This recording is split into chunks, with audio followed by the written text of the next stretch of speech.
Hi, my name is Patty Whitlow. I'm 29, married, have 2 sons, and a master's degree in special education. My children were banned from my mom's 60th birthday because the party was adults only, but then I saw everyone else bringing their kids.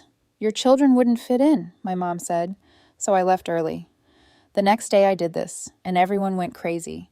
If you have ever felt betrayed by the people who should have been your biggest supporters, let me know where you are watching from. I work full-time at a public elementary school and somehow still find the time to remember everyone's birthdays in my extended family, usually before they do. And yet, despite all that, I've spent most of my life being told I'm too sensitive, too intense, or, my personal favorite, just looking for attention. Middle child syndrome. I used to think that was it. I have an older brother named Chris, who's a dentist, and a younger sister named Chelsea, who still refers to herself as the baby, even though she's 26 and owns a photography business. I'm the one who always volunteered to host, always made sure everyone's kids had a place to nap, and always picked up the slack when someone forgot to bring a dish to family events, but none of that stopped me from being treated like the family afterthought. So when I got the invitation to my mom's 60th birthday party, I'll admit I was caught off guard. First of all, it was formal, like printed in the mail formal. My mom is an ex-event planner, so that part wasn't surprising. What was surprising was the tiny, italic-sized note at the bottom. Adults only, please. Let's keep it classy. I read it 3 times, then again, then handed it to my husband David and said, "Is it just me, or does that sound pointed?" He squinted. "You mean like pointed at us or at Liam?" Liam's my oldest. He's 7, brilliant, funny, a walking encyclopedia of dragon lore, thanks to his obsession with How to Train Your Dragon. He's also autistic, which in our family basically makes him a unicorn. Everyone pretends not to see. Max, my younger one, is 5, and the kind of kid who charms cashiers without trying. But both my kids have been to every birthday party, every reunion, every awkward Thanksgiving, and not once have we ever been told not to bring them. So yeah, it felt targeted, but I didn't want to start drama. That's the thing about being called dramatic your whole life. Eventually you start walking on eggshells just to prove you're not. So I booked a sitter, got a dress, and RSVP'd yes.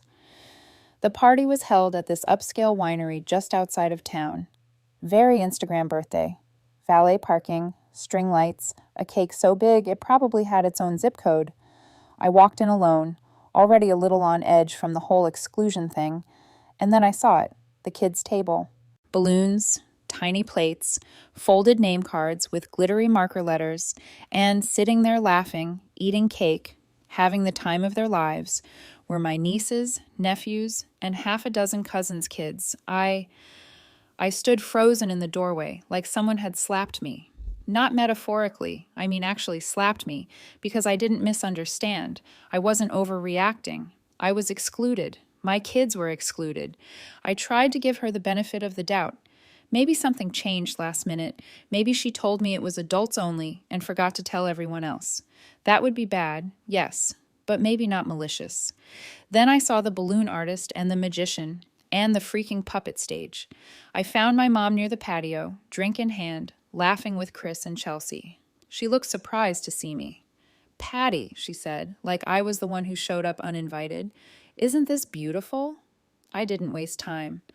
I thought this was an adults-only party. Bess, she blinked at me, tilted her head like I was the problem. "Oh, well, it was just easier to say that. You know how Liam can be." I just stared at her. He smiled. Tight, polite. "Your children wouldn't fit in." There was not a misunderstanding, not a mistake, a decision. My kids, the ones I had to explain the party to, and then lie about why they couldn't come, were intentionally left out because they didn't fit in. Not all kids, just mine. Chelsea chimed in from behind her wine glass. "I'm sure you understand." And in that moment, I did. Oh, I understood perfectly. I didn't say a word. I didn't make a scene. I just turned around, walked past the magician pulling scarves out of his sleeve, past the bubble machine, past the glittery name cards, and out to my car. I sat in the driver's seat, dress bunched up under me, hands shaking, and I realized something I should have realized years ago. They never wanted my children to fit in, because they never wanted me to. I didn't sleep that night. I laid there staring at the ceiling, one arm draped across my forehead like I was in some kind of Victorian melodrama, while David snored beside me like a man unbothered by generational trauma. I kept replaying it in my head, my mom's voice, that cool, patronizing smile, and those 4 words that landed like a punch I didn't see coming. Your children wouldn't fit in. Not couldn't come, not it was an oversight. They wouldn't fit in, like pieces from the wrong puzzle, like we didn't belong. I thought about Liam, sitting cross-legged on the living room rug, wearing his homemade dragon wings, explaining for the 20th time how Toothless's tail fin works. I thought about Max, chiming in with completely unrelated dinosaur facts just to feel involved, and I thought, this wasn't new. This wasn't even surprising. It was just the first time they've been so blatant about it. Let's rewind. Growing up, I was the sensitive one, the moody one, and, of course, the attention seeker. Which is hilarious, by the way. You know what gets you less attention in a family like mine? Crying, having opinions, being different. Want to be invisible at a Marsh family dinner? Just express a feeling. When I was 9, I wrote a poem for a school project about feeling lonely. I read it to my mom, thinking maybe she'd say something nice. She looked up from her magazine and said, "Oh, sweetie, you don't have to make everything about you." Another time, I had a panic attack during a family vacation. I was 15, couldn't breathe, chest tight, tunnel vision, the whole thing. My dad asked if I was faking. My mom told me to go lie down until you can behave normally again. Meanwhile, Chris, he once stubbed his toe and got 3 people rushing over with ice and a pillow to elevate it on. I learned pretty quickly that the only acceptable emotion in our house was neutral cheerfulness. Be pleasant, be quiet, be easy. I was none of those things, and now Liam, well, he's not either. Not because he doesn't try. God, he tries. But he was born into a world that doesn't always make sense to him, and he's doing his best to decode it, one dragon fact at a time. He got his diagnosis last year after a long, exhausting process that involved more paperwork than buying our house. When I told my parents, my mom blinked, like I just informed her he had 3 heads. "Oh, well," she said, stirring her tea, "you always were theatrical." Right, because autism is just a new form of attention-seeking, apparently, like we both caught it from the same imaginary virus. David was ready to go no contact, then and there. I wasn't. I still had this tiny, traitorous hope that they'd come around, that if I explained enough times, if I proved Liam was smart and kind and worthy, they'd get it. They didn't. They'd say things like, "He's so intense. Maybe if he socialized more. Do you think he uses it as an excuse?" Meanwhile, Max, who's loud and wiggly and forgets to flush the toilet 40% of the time, got nothing but praise. Such a good little boy. Look at those manners. He's just so easy. I started seeing the pattern. Easy equals lovable. Difficult equals tolerated. Autistic equals excluded. And not just by accident. On purpose, like at the birthday party.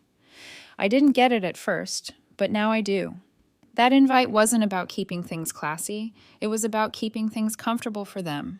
Because Liam, God forbid, might talk too much about dragons, or get overstimulated by the noise, or not play normally, or just exist in a way that makes people squirm because it's not what they're used to.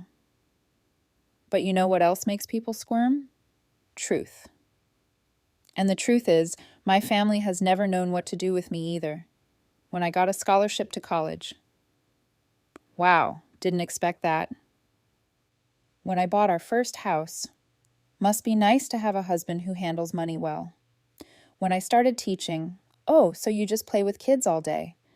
Every accomplishment I've had has been reduced to luck, or David, or me, being extra. Every hard moment I've faced has been reframed as my own fault for being difficult. When I had postpartum depression, my mom suggested I try smiling more. When Liam's diagnosis came, my dad said, "I'm sure he'll grow out of it, like you did." I didn't grow out of anything. I grew through it, through their silence, through their jokes, through every offhand comment that told me I was wrong for being the way I was, and now I'm supposed to swallow that same poison when it's directed at my son? No. No, thank you. It's weird how fast things click into place when you finally stop making excuses for people. By the next morning, I knew what I had to do. David was already on board. "We're done, right?" he said over coffee. I nodded. "Yeah, we're done." But before I could take a breath, the photos started rolling in. Facebook, Instagram, a text from my cousin Emily. "Why weren't the boys there? They had a whole dragon-themed craft table. Liam would have lost his mind." Yes, Emily, he would have. There were group shots of the kids' table, pictures of Max's cousins playing tag in matching outfits, a video of the puppet show, dragon-themed, of course, while my son sat at home, asking me why we couldn't go to Grandma's birthday. And the kicker? That craft table, I helped pay for it. Yeah, the party was funded collectively. My siblings and I all chipped in based on our income. Since David and I earn more than Chris and Chelsea, we contributed more. So, to recap, I paid for the event, I paid for the entertainer, I paid for the craft, and my children were intentionally excluded from enjoying any of it. At that point, it stopped being just personal. It became disrespect, disregard, disposability. So I wrote an email, calm, polite, clear. "Hi, Mom. I noticed the party was not, in fact, adults only. I also noticed that the children's activities I helped pay for were enjoyed by every kid except mine. I'd like a refund of our contribution, as the event was misrepresented. Additionally, David and I will not be attending the upcoming family reunion. We're taking a step back for now. Patty." No anger, no long explanation, just facts. The fallout is coming, but I will come to this later. Right now, I'm just sitting here, watching Liam build a cardboard dragon out of cereal boxes, while Max tries to convince me it breathes real fire. And for the first time in a long time, I feel something close to peace. Here's a fun fact about people who treat you like you're disposable. They tend to panic when you actually dispose of them. I sent that email to my mom, short, direct, nothing dramatic. I hit send, closed my laptop, and immediately felt like I needed a drink and a nap at the same time. David raised his coffee in a little silent toast to choosing violence. Politely. I gave him a weak smile. To pissing off the entire Marsh family before 10 o'clock a.m., and then we waited. It only took 3 hours. My mom didn't call, of course not. She forwarded the email to the family group chat with a single comment above it. "I'm just so hurt. I don't even know how to respond to this." But passive aggression in Helvetica. The responses started rolling in, like an avalanche of emotional manipulation. From Chelsea, "I just don't get why you're doing this to Mom. She worked so hard on that party." From Chris, "We all know Liam struggles with big events. Maybe Mom was trying to protect him from my Aunt Karen, who wasn't even at the party. I think Patty's just overwhelmed. New school year, 2 kids. It's a lot. Let's give her space." Ah, yes, the overwhelmed mom narrative. So much more comforting than facing the fact that I was excluded on purpose.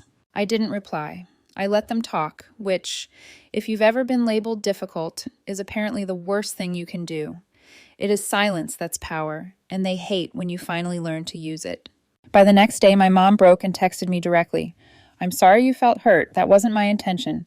But asking for money back feels petty. You contributed to a family event, same as everyone." Pause. Same as everyone. I contributed $600. Chelsea gave $200. Chris forgot to send his until the week before and chipped in $150. So no, not quite the same.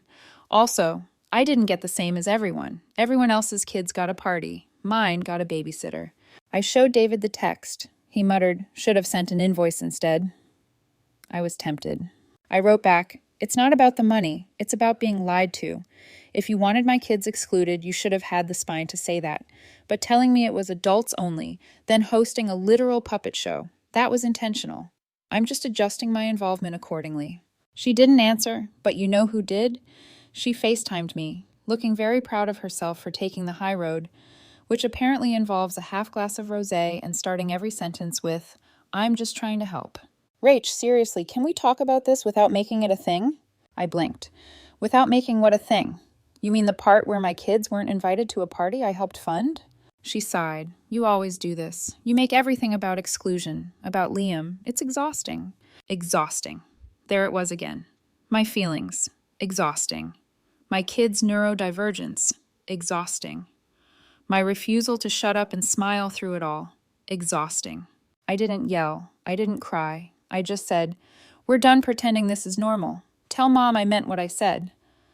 Then I hung up, blocked her for now. That weekend, something unexpected happened. The cousin group chat lit up. Only this time a few people were on my side. Emily messaged me privately. "I didn't realize your invite said adults only. That's messed up."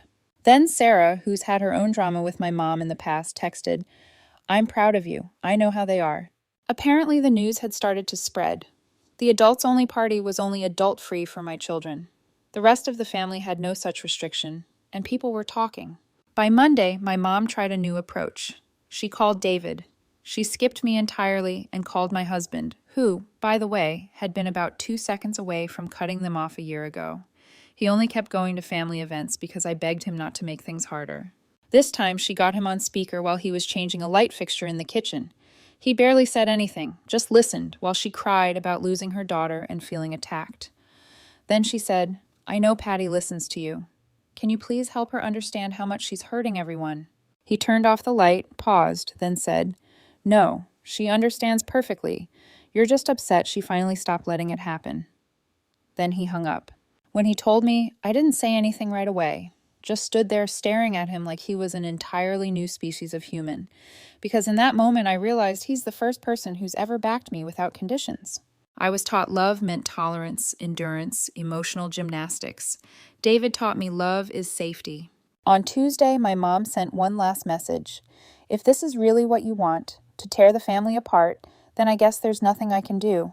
But I hope you think about the example you're setting for your kids." And I did. I thought about it a lot. What example was I setting? I was showing them that silence isn't strength, that being included shouldn't require shrinking yourself, that love without respect is just manipulation in a nicer font.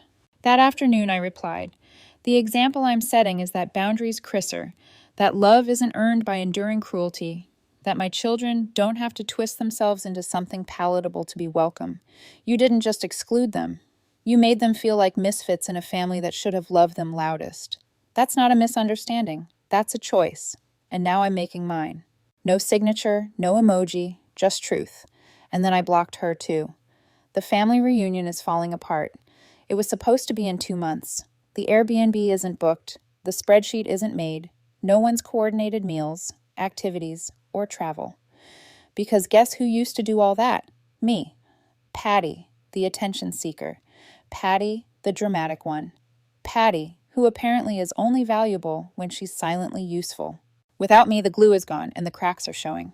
Emily messaged again last night. "So is it bad that I'm kind of glad someone finally said it? Honestly, the way they talk about Liam behind your back has always made me uncomfortable."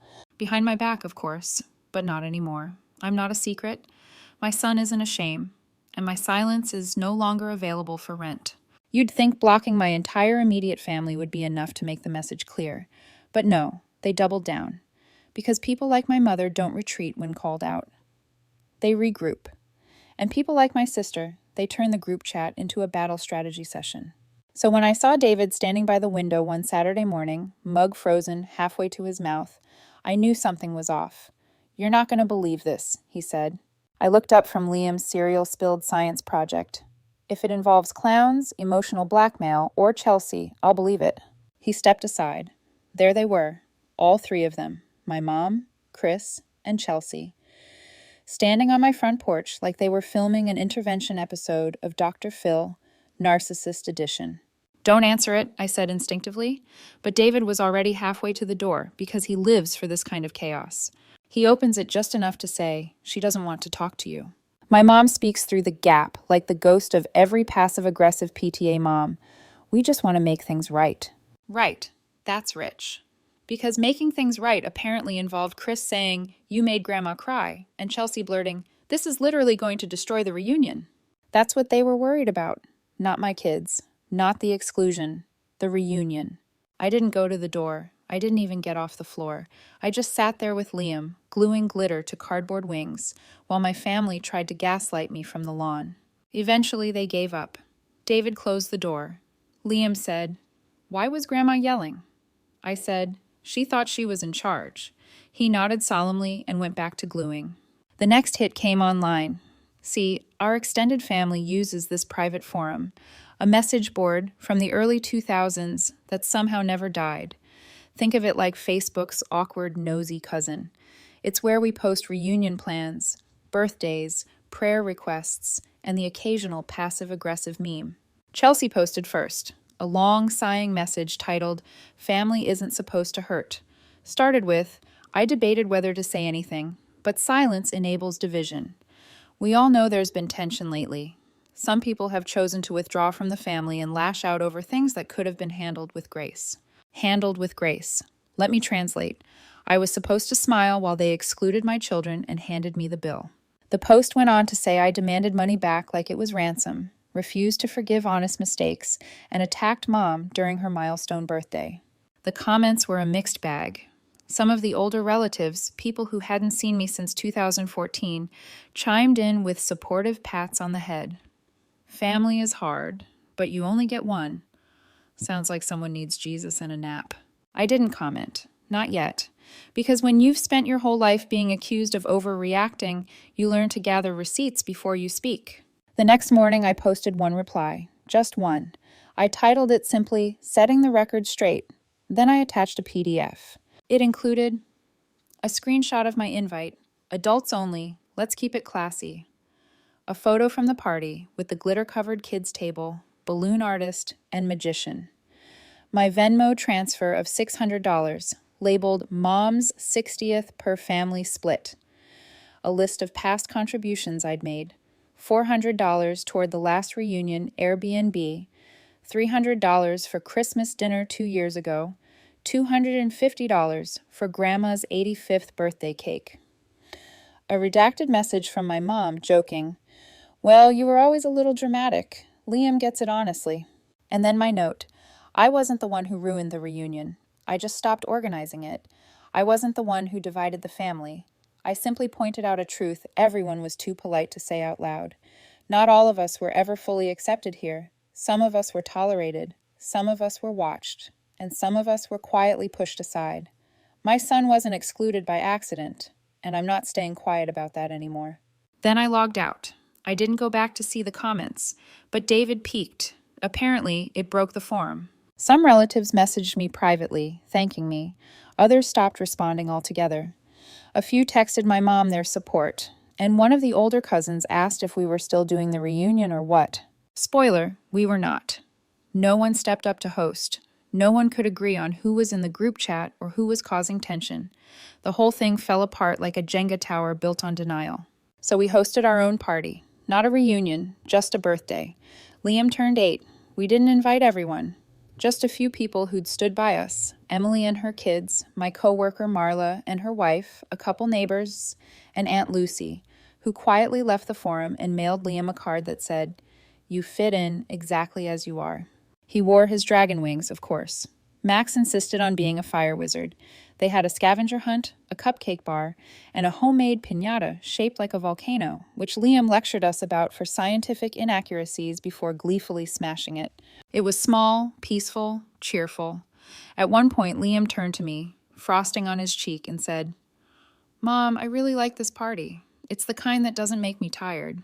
And I nearly cried into the cupcakes, because that's all I ever wanted. Not perfection, not glittery acceptance, just a place where we could breathe. Sometimes people ask if I regret how it all unfolded. Not even a little. I didn't destroy the family. I just stopped pretending it wasn't already broken. And in the quiet that came afterward, I built something new. Not bigger, not louder, but real. And Liam, he fits just fine right here. It's been 3 years. Liam's 11 now. Still into dragons, though he's expanded to dinosaurs and marine predators. He once gave a 20-minute TED Talk at the dinner table about the hunting patterns of the Dunkleosteus.